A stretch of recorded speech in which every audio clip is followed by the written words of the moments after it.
This is More Than Work, the podcast reminding you that your self-worth is made up of more than your job title. Each week, I'll talk to a guest about how they discovered that for themselves. You'll hear about what they did, what they're doing, and who they are. I'm your host, Rabia. I work in IT, perform stand-up comedy, write, volunteer, and, of course, podcast. Thank you for listening. Here we go.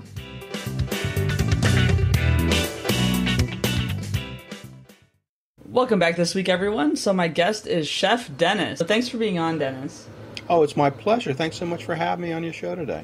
Yeah, I'm excited. So where am I talking to you from? Well, I am in Summers Point, New Jersey. It's right outside of Ocean City, America's family resort.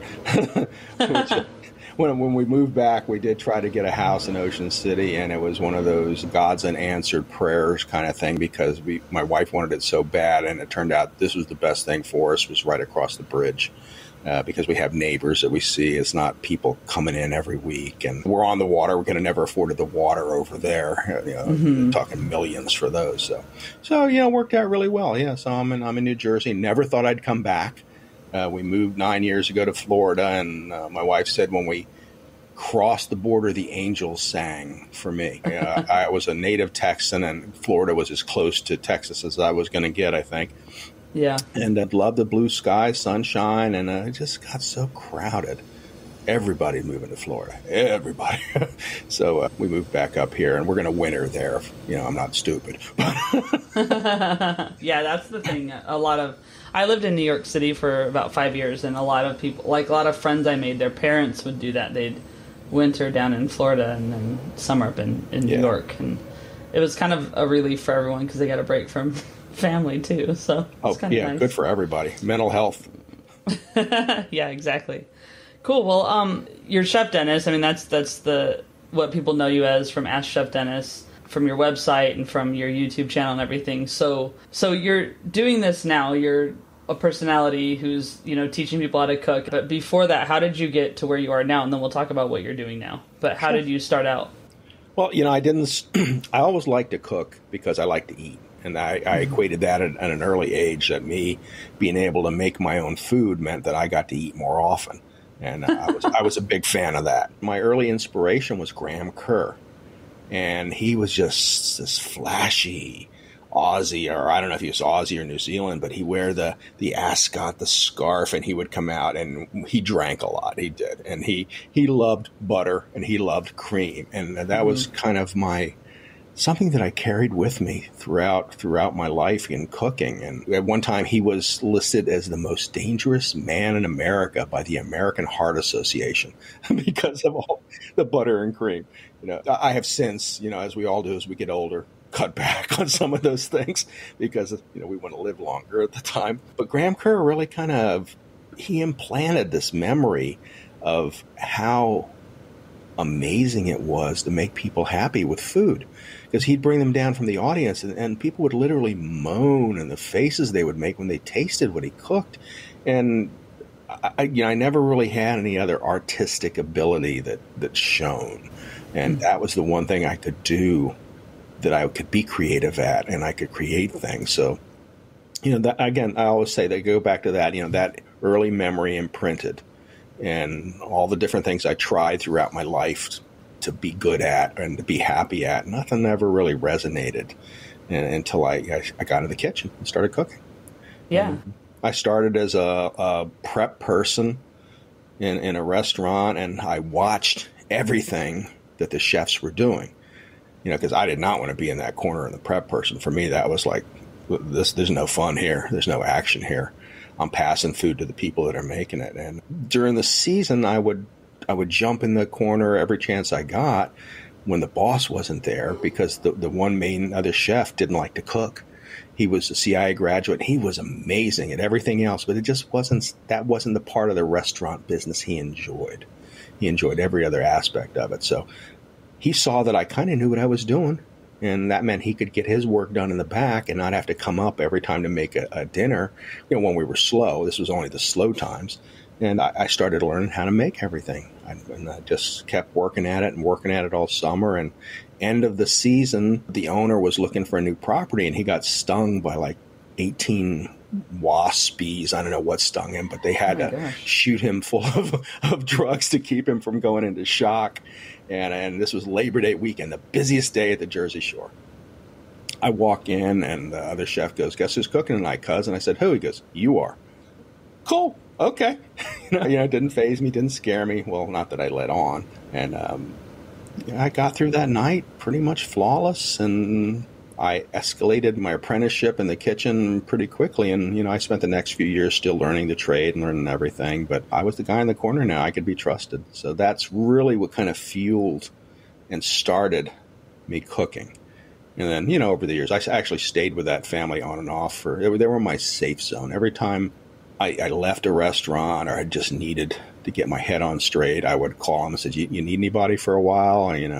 So I'd go back and work for them and get things together and make some changes and, build my confidence back up and then go back out in the world and work somewhere else. So it was a good spot for me. And towards the end of that career, my body started to break down and my hands went first and I had carpal tunnel. So I decided to go into business dining. I had a friend in business dining and management.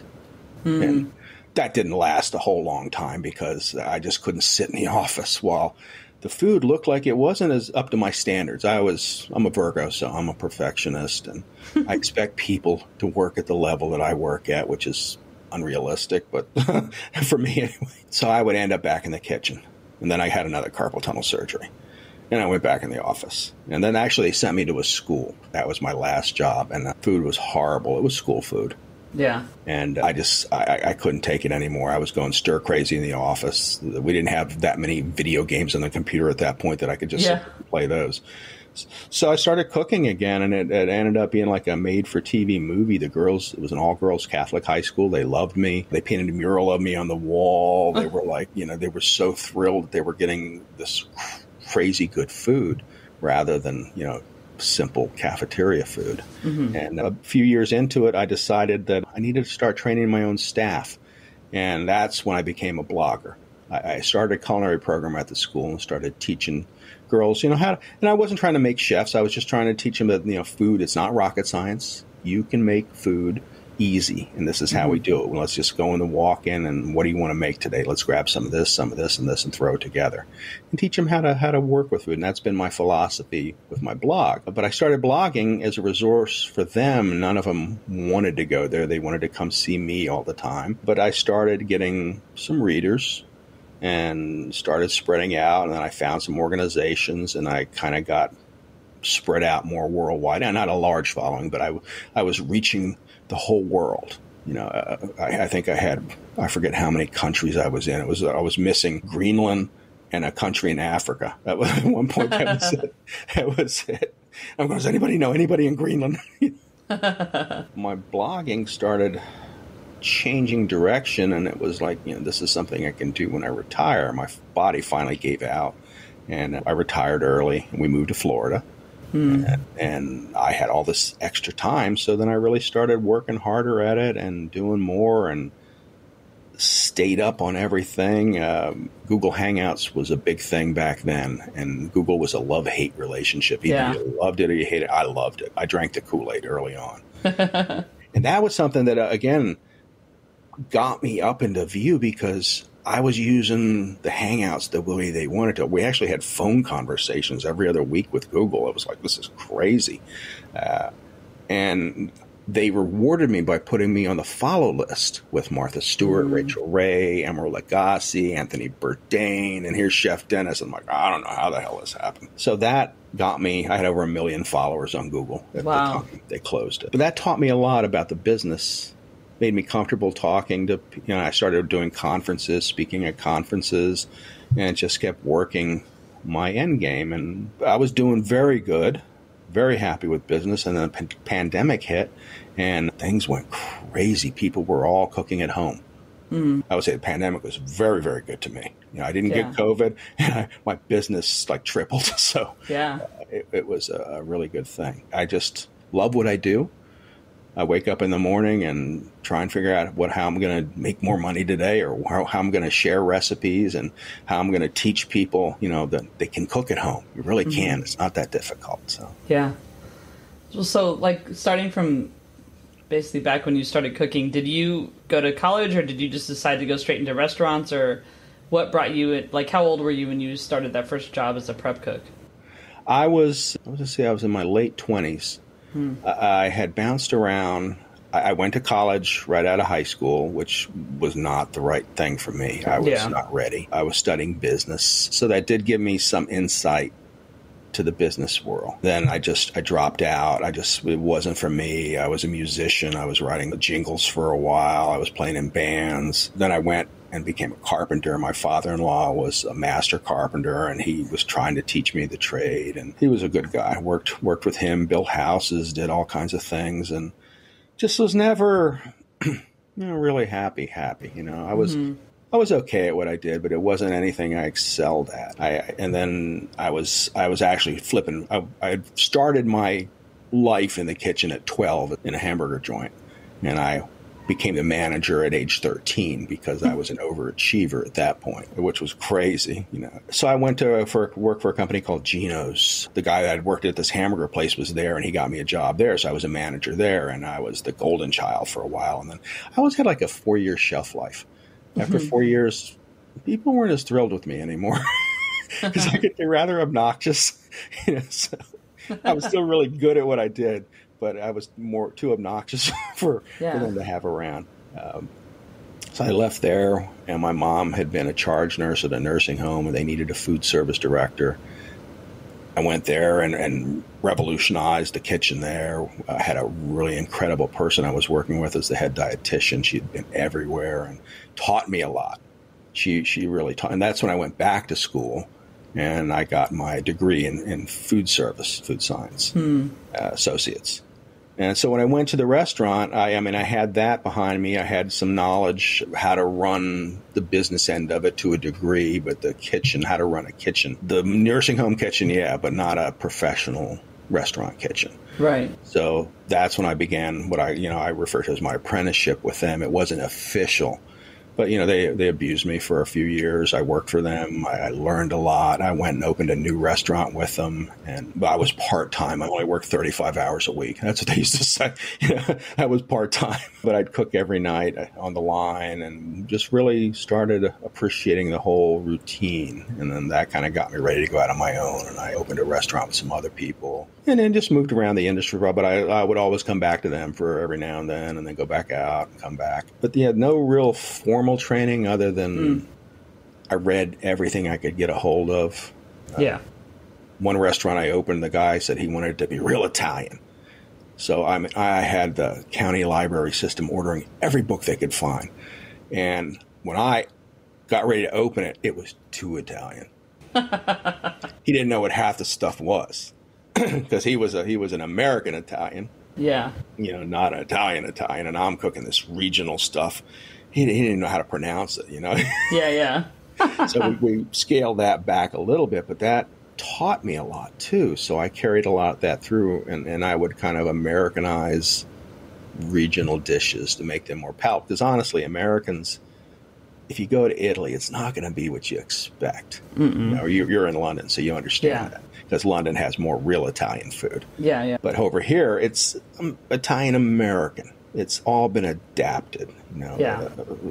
They've come up with some wonderful dishes, but not necessarily something you'll get in Italy. No, that's true.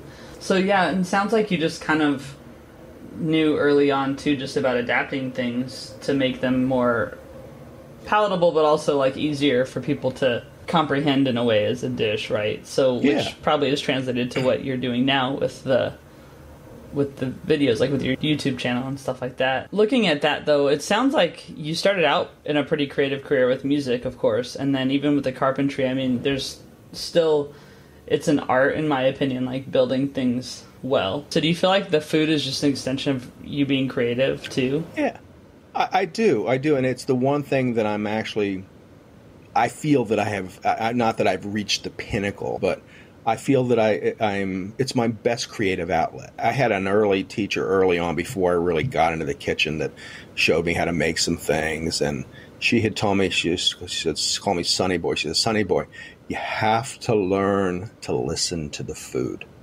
And I looked at her like, what have you been smoking?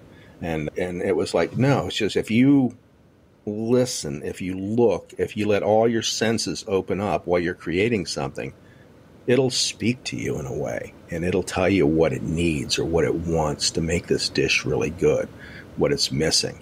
And that's kind of something that I don't know if it was intuitive that I had, that she knew I had and brought it out, but I love to mix things together. And, in the restaurant, especially like on the Jersey Shore, we're selling a lot of seafood, but seafood's expensive. So people coming in for dinner they're trusting you with their money. They're giving you their hard-earned money to feed them and make them happy. So I would use chicken and different aspects like lobster or shrimp. So I would make the dish less expensive, but still give them that taste of the seafood to mix with it. And I would just find other ingredients, and I just love combining. I was using sun-dried tomatoes before they were really popular, and I would use sausage in dishes, pepperoni in dishes, and it would just really add some flavor, add some spice. And I was making these beautiful seafood combinations, serving them over pasta. And I always said, you never want someone to leave your restaurant hungry. Yeah. If they leave and they're still hungry, you did something wrong. And I go to so many restaurants and they give you this tiny little portion of pasta. Well, that's the cheapest thing on the plate. Give me a good size and let me go away going, oh my God, that was great. I'm full. Yeah. So, I always gave a real healthy serving a portion and made sure people were unbuckling their belts after they got done eating. I'd go out in the dining room. If it was quiet, I would have done my job. If they were so busy eating that they didn't want to talk, that's when I knew I was successful. Yeah. Yeah, that's a good measure for sure. I like that. And so then working in the school, one thing, it is interesting because it's almost like there's this general knowledge that school food isn't good. And it's almost as though that's acceptable to give kids or young people food that isn't great, which is weird because you would think we're taking, I don't have kids, but I very much like them and think that they shouldn't eat food that's not good. And so, why should they? And I think about what we had in school, and I know there was this like big cookie, and I thought, how unhealthy was it that you were every day serving some kid this giant cookie? Like, what is wrong with you? So what was the process for you of changing things over there, and how did that go overall? Because it's introducing change is difficult, It was, and it didn't happen overnight. And the most acceptance that I got were from the seniors that year, because they had already spent 3 years eating crap. So any kind of small change that they saw, they were very appreciative. Now, it did take a while. When I first got there, we were in a Catholic school, so it didn't matter what I fed them. I remember going to them when I first started, and I says, all right, so were we getting rid of the soda machine? She says, you will not get rid of the soda machine. They love their soda, What about fried food? Says, you feed them whatever they want. You keep them happy, and everything is good. So there was no restrictions on what I couldn't give them. So at the time, the company that I had joined was very big on health and healthy foods. Okay. And I learned a lot about like whole grains. I had to serve amaranth, spelt, quinoa. I didn't know how to say quinoa back then. I'm in a Whole Foods and I'm looking around. I pick up a box. How do you say this? Because I was going quinoa. It's like, I had no idea. I heard people talking about quinoa and I kept looking for it. I couldn't find it. So I learned to work with whole grains. I had always, being in food service, in dining service, I had understood about grilled vegetables and healthy salads and different things. So first thing I did was redid the salad bar, and the person working it was very receptive because she loved the fact that I was giving her all these great options to put on and giving her a lot of creativity to do things. So the salad bar transformed, and they were loving that. And then I would slowly try and get them away from the fried chicken fingers, which, fried chicken fingers are pretty good. Yeah. But not every day. Not all the time. Yeah. So I started making a couple pastas every day. I started them making about 8 different sandwiches every day. We had 2 soups every day. Yeah. And just started getting them away from the chicken fingers. And then I would make chicken marsala. We had sushi. We had, stuff that you wouldn't find in a school. And I even had fried calamari on, a few times. And there were kids that just loved it. And they were so appreciative. And they saw that we still had the big cookies too, but we had everything else in between. Oh my God, they're so good. Yeah, breakfast, I was making all kinds of muffins and serving different things. I brought coffee in. I brought a organic, fair trade coffee in that my company had access to. Teas, the Republic of Teas. I had all these teas, and the kids were like, wow. I was treating them like adults because I honestly didn't know what to feed kids. So I treated them like adults, and it worked really, really well.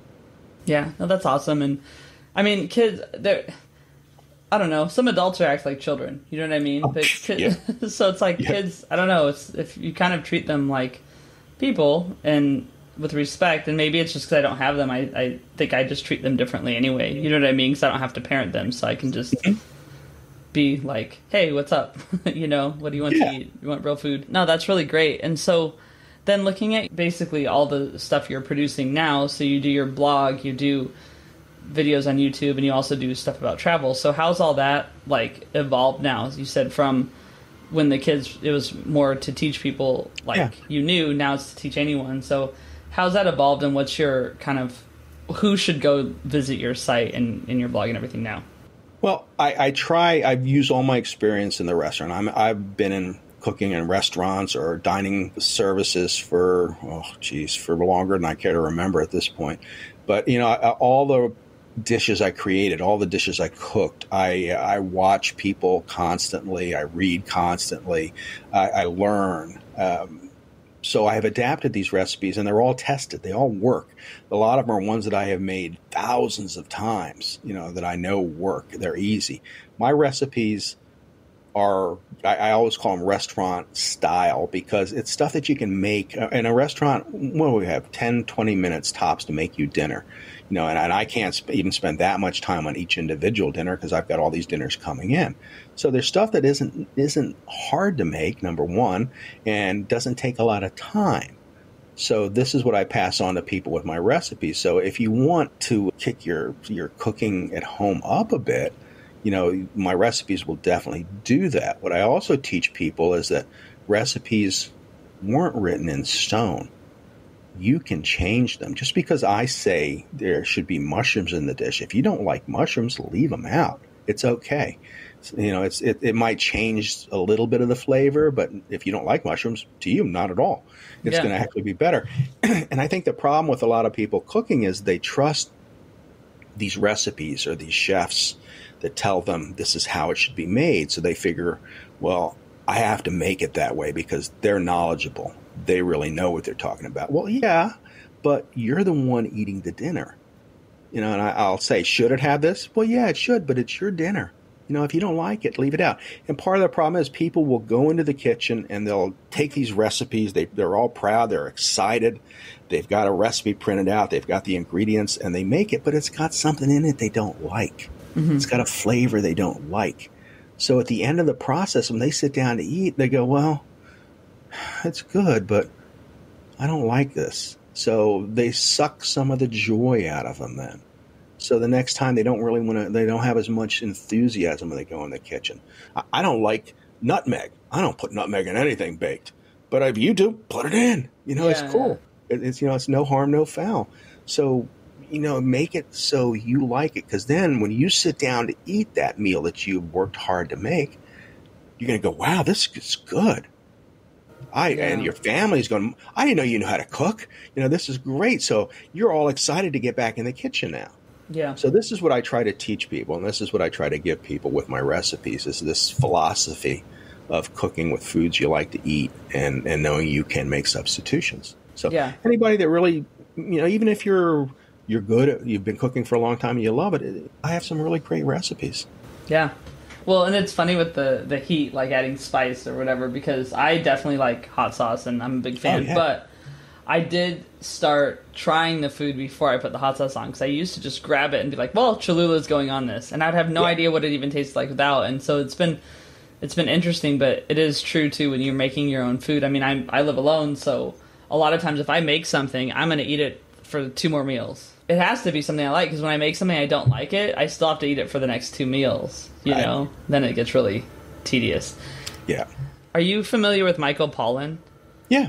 So he did he had a thing, I think it was actually on an Oprah show or something, but where he talked about being really mindful, and like cooking is a place where he's mindful. And it reminded me of what you were saying about that person saying like to listen to the food. It was a very similar idea, I think, of just like being mindful and present while you're cooking and kind of enjoying that process. And it almost makes eating better too. And I kind of tried that, or I have tried that for the past couple of years, just to like enjoy cooking versus hating it.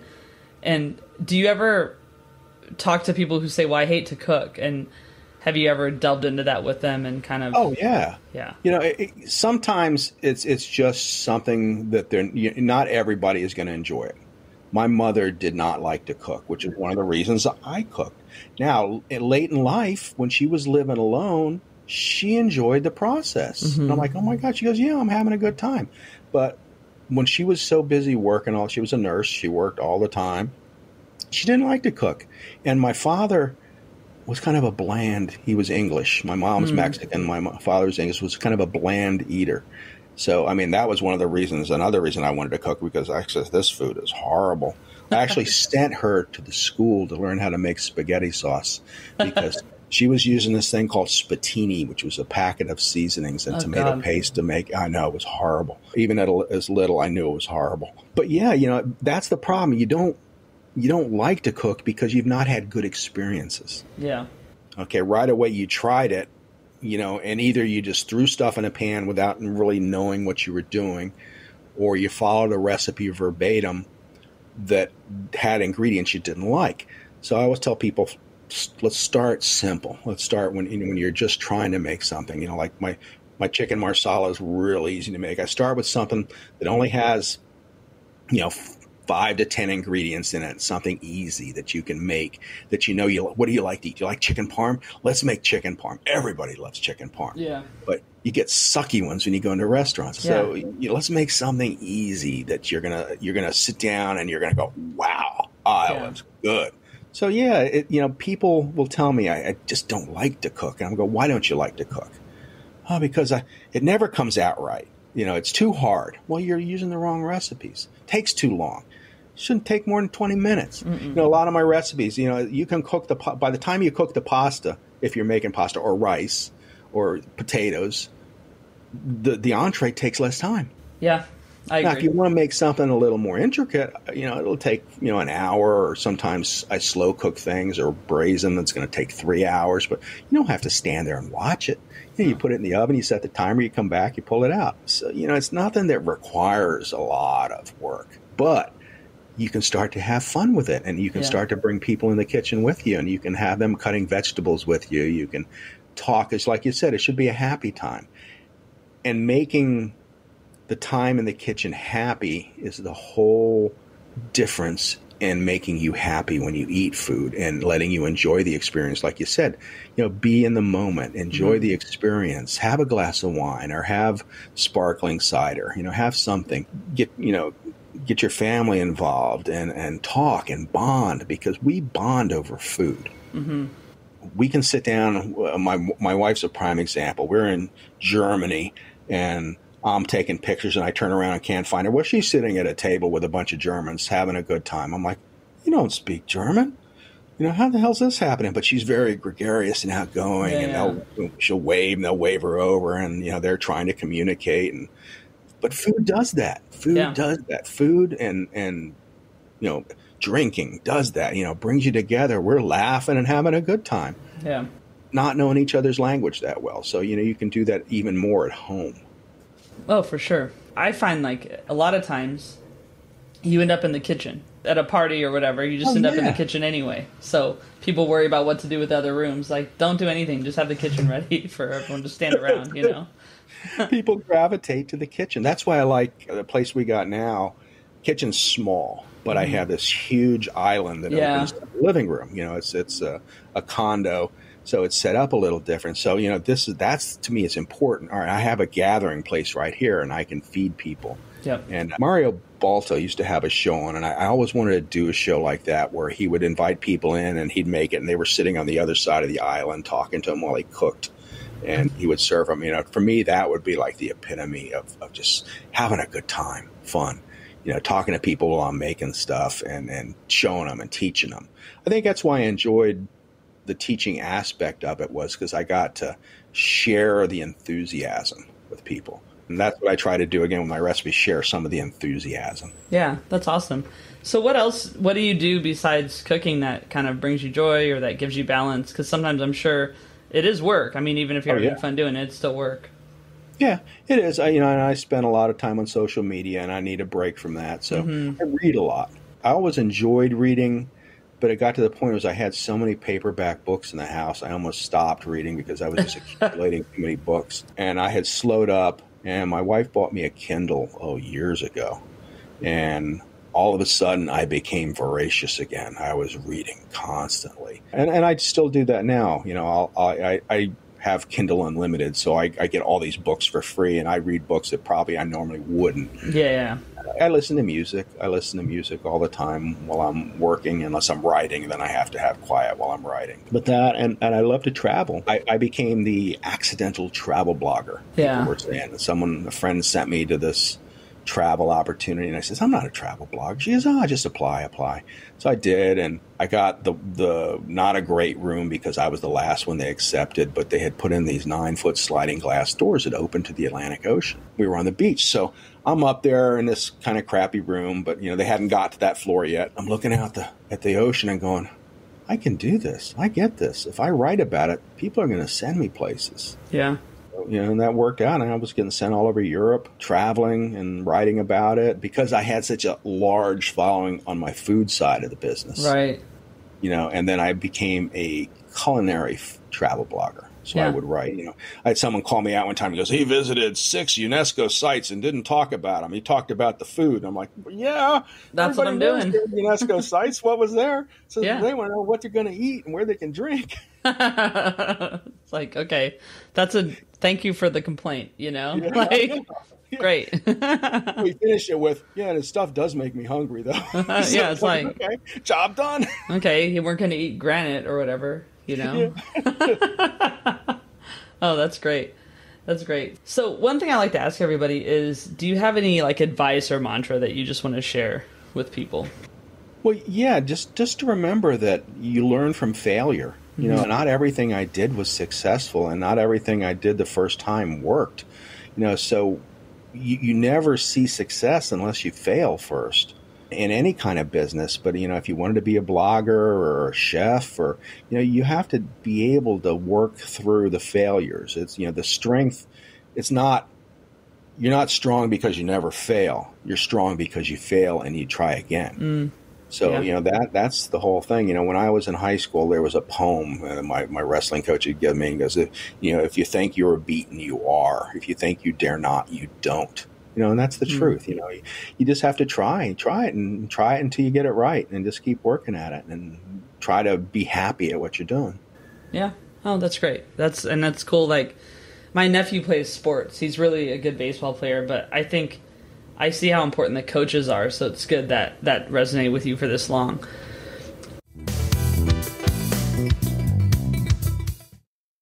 So next we have a set of questions called the Fun 5. First one, what's the oldest t-shirt you have and still wear? I have gotten out of that habit. I think my oldest t-shirt is maybe 3 years old.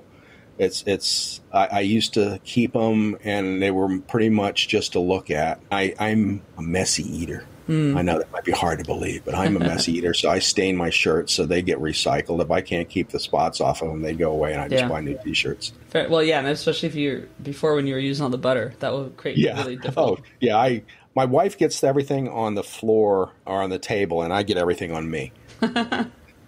Nice. So you really wear bibs, basically. I keep thinking about ordering bibs. I really do, because I'm tired of replacing t-shirts sometimes. Nice. All right. So it felt like, and you mentioned the pandemic affected your business in a different way, and same for me. I mean, I was actually really busy, but it did seem like it was Groundhog's Day for a while because we were kind of doing the same thing all the time. So what song would you have your alarm clock to play every morning if it was Groundhog's Day, like the movie? Like the movie? That Thing You Do by The Wonders. Oh, nice.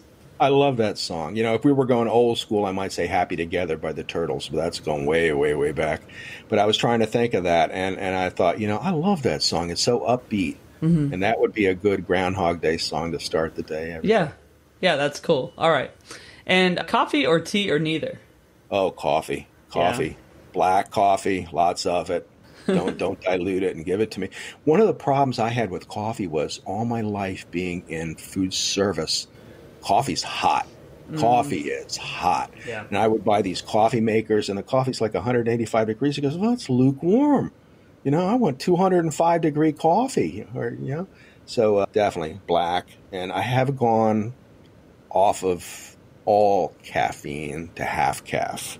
Okay. So, just because I like, to me, drinking coffee is not a social event, even if I'm by myself, but for me, it's social. I enjoy it. I want a big cup. I want, 16-ounce mug of coffee. Yeah. I'm an American. I like a lot of coffee.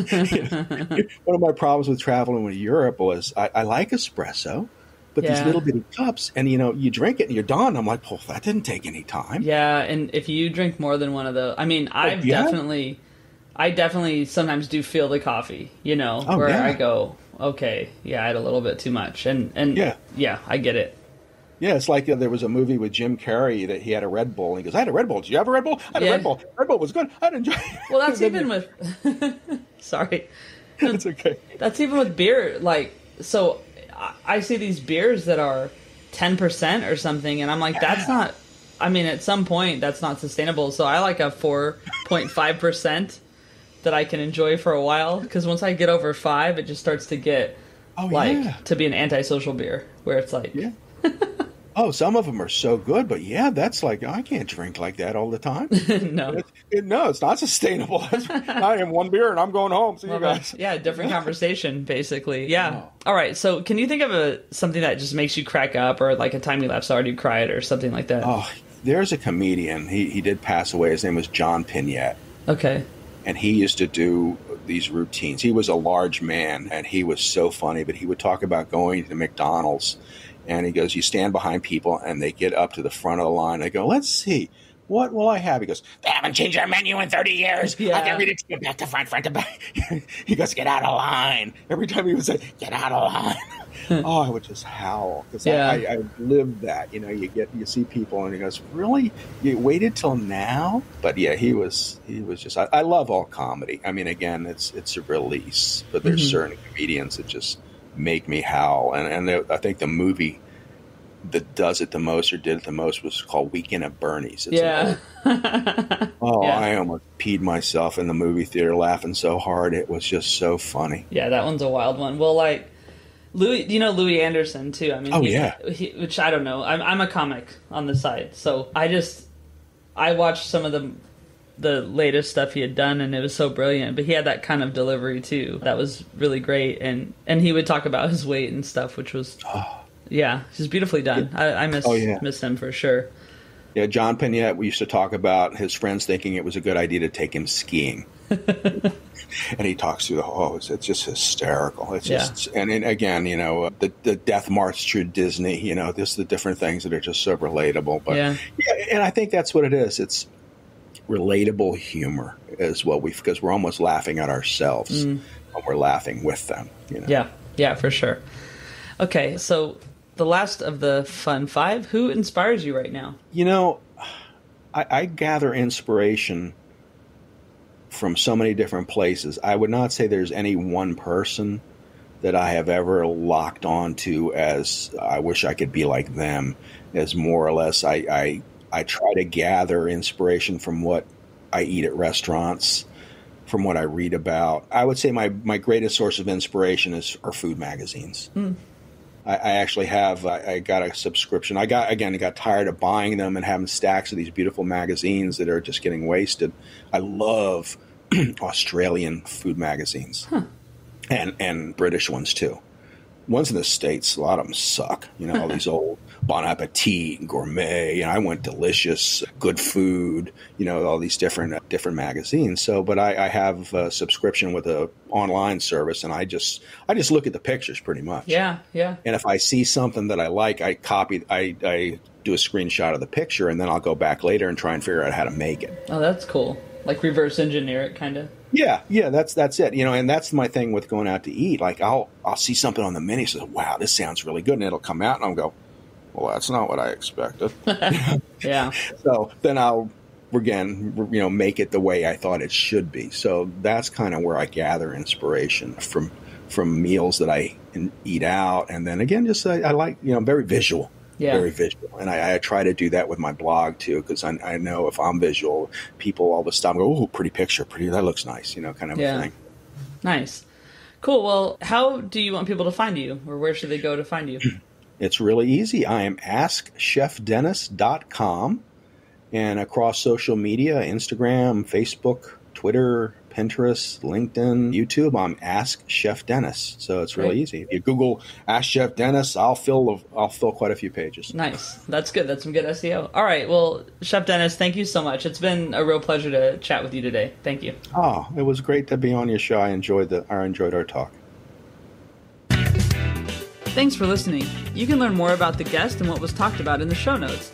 Joe Maffia created the music you're listening to. You can find him on Spotify at Joe, Maffia. Rob Metke does all the design, for which I am so grateful. You can find him online by searching Rob, Metke.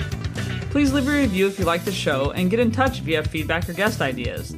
The pod is on all the social channels at More Than Work Pod or at Rabia Comedy on TikTok, and the website is morethanworkpod.com.